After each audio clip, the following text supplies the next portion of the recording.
இன்று காலை மாசாய் தாமான் பெர்மாஸ் ஜயா ஜலான் பெர்மாஸில் ஏற்பட்ட தீச்சம்பவம் ஒன்றில் 3 வீடுகள் தீக்கு இரையாகிய வேளையில் ஆடவர் ஒருவர் உயிரிழந்துள்ளார்.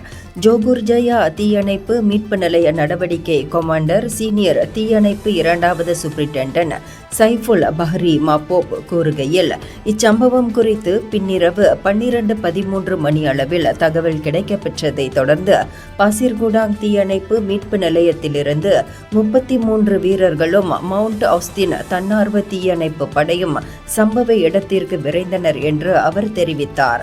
இச்சம்பவத்தில் உயிரிழந்த 84 வயதுடைய முகமது அரிஸ் சமார் எனும் ஆடவர் 80% தீயில் அழிந்த வீடொன்றில் கண்டுபிடிக்கப்பட்டார். மேலும் பாதிக்கப்பட்டவரின் 57 வயதுடைய மனைவி ஹமீசா, அவரது 3 பேரப்பிள்ளைகள் ஆகிய 4வரும் இச்சம்பவத்தில் பாதிக்கப்படவில்லை.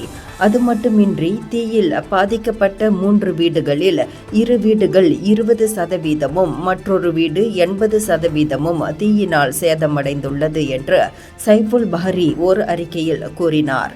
இதனிடையே பாதிக்கப்பட்டவர் வீட்டின் மேல் மாடியில் 70 விழுக்காடு தீப்புண் காயங்களுக்கு உட்பட்டார் என்றும் தீயணைப்பு மீட்பு நடவடிக்கை பின்னிரவு 3:09 மணிக்கு முடிவடைந்தது என்றும் அவர் தெரிவித்தார்.